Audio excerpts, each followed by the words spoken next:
that we're looking at for you this afternoon. And the Third World Network has slammed the haste with which Parliament debated and approved the Economic Partnership Agreement, EPA, between Ghana as a member of the ECOWAS and the European Union. Now, the EPA has received the approval of the executive, and recently it has also gotten the approval of Parliament. Prior to those approvals, the coordinator of the Third World Network, Yao Graham, warned that 40,000 nascent jobs in the industrial sector could be lost if Ghana signs the agreement. Parliament last Wednesday approved the EPA in what some have described as a hasty debate session. The Third World Network described as some clauses in the agreement as dangerous, not only to Ghana but to the key member nations, which Ghana is included in. And I would want to go on the phone lines now and speak to the National Coordinator of the Third World Network Africa, and he's joined us on the line, Dr. Yao Graham. Good afternoon, sir. Thank you very much for joining us. Good afternoon. To start with, you have described the agreement between the EPA, that's the European Union, and the key member countries that are supposed to sign. You said there are some clauses in there that are dangerous. Can you kindly elaborate on this for us? Yeah, thank you very much. We have spoken about this EPA over the past 12 years, since 2004, that this thing's been going on. And last on the 26th of July, we had the Daily Graphic organized a business forum at Labadi Beach Hotel, where I was one of the speakers. Yes. I was the chief executive of the Private Enterprise Foundation. I think the business community represented by him made a very strong case why the Ghana government should not sign the EPA. There are a number of things. There are the immediate issues about the impact, on various economic sectors. There are also the commitment to open up discussions on services, on investment, on the Brazilian capital accounts, and so on, which are not required anyway under any kind of trade agreement for WTO compatibility, which is the argument which has been used.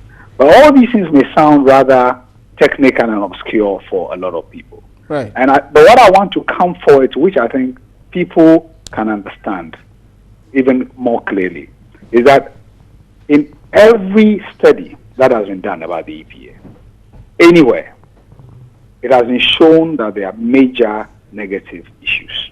Okay? The Ghana government has constantly focused on the few exporters who will benefit from our signing the EPA, but have never paid enough attention to putting in the public domain the cost of the EPA. So this is why, in a way, it was, for us, extremely regrettable and disappointing. But Doc, you would also agree that a key state institution like Parliament, in collaboration with maybe the Ministry of Trade and Industry, both of these institutions have backed the signing of this EPA. And if you look at what they seem to be the advantages to a country like Ghana, we're going to have 100% access to the European market.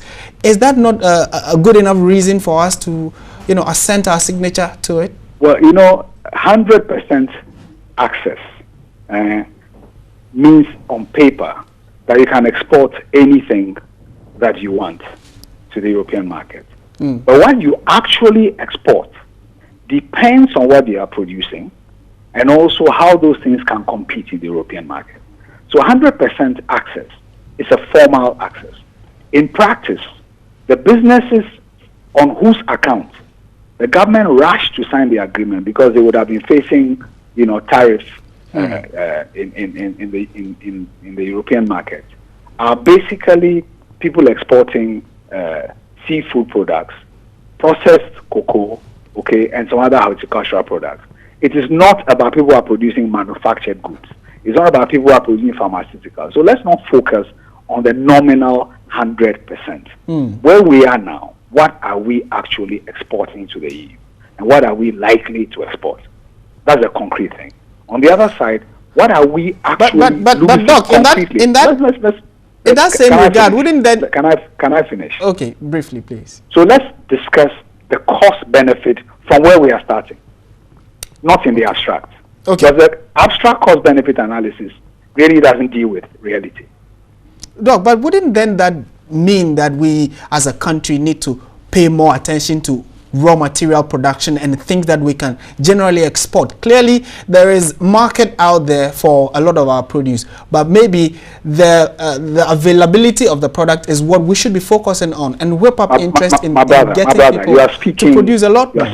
You are not speaking your thing. I can also say that, okay, why don't Ghana become a major industrial power and start exporting cars? Okay, that's the kind of argument you're making. We have a concrete reality of an economy which is dependent on producing raw materials. Right. We have an economy where our manufacturing sector has collapsed over the years because of trade liberalization. We have an economy where the markets where we sell our manufactured products are in the West Africa regional market. This is the concrete reality, not some speculation about we ought to. The ought starts with where you are. And that is why it is important. When you talk about a body like Parliament, Parliament's role is different from the executive. Right. In Europe, the European Parliament debated the EPAs for months because these are complex agreements. If Parliament had any regard for democratic process, on the eve of that document being taken to Parliament, there was a big event at Labadi Beach Hotel, reported on the front page of the Daily Graphic, which pointed to the fact that there was a raging national debate about the pros and cons of the EPAs. Okay. Surely, Parliament could have taken note of the fact that the Ghanaian business community, not a few transnational companies in export processing zones, but the Ghanaian business community had concerns about the EPAs. Parliament could have taken note of the fact that for a very long time the trade unions have had concerns about EPA. Parliament could have taken note of the fact that many CSOs who have done concrete analysis Doc, issues to raise about the EPA. Parliament didn't bother. That is concern. This is where the democratic deficit comes. That's a concern we'll be putting to Parliament. We'll be speaking shortly to a member of the Parliamentary Select Committee on Trade and Tourism. So we can put some of these questions. The process, it's become routine now for major agreements involving this country to be passed by Parliament without the kind of thorough work that we would expect it to do as representatives of the Ghanaian people. Okay. In these matters, Parliament basically becomes an extension of the executive, which really undermines democratic accountability in this country. We are grateful for your time and input on this particular development. Thank you very much. Dr. Yao Graham is the National Coordinator for the Third World Network, and they have raised questions about Parliament's decision to assent its signature or give the approval for Ghana to, join the Economic Partnership Agreement.